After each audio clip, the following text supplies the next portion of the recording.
So you're in your 20s and it's exciting, it's inspiring. Now, while you're having these experiences, it is also good that you understand that your 20s is the best time to prepare for the future.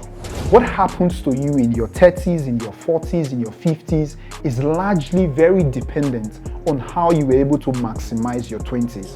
One of the most important things that you can do for yourself is to learn a skill. A skill is something that you have and can provide value with at any point in time.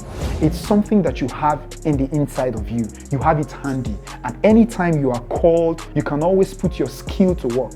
And at the end of the day, you would have the result you're looking for. The 20s is not the time to joke. The 20s is not the time to get carried away by the things that are happening around you. The 20s is the time to fortify yourself against the uncertainties of the future. Learn a skill today.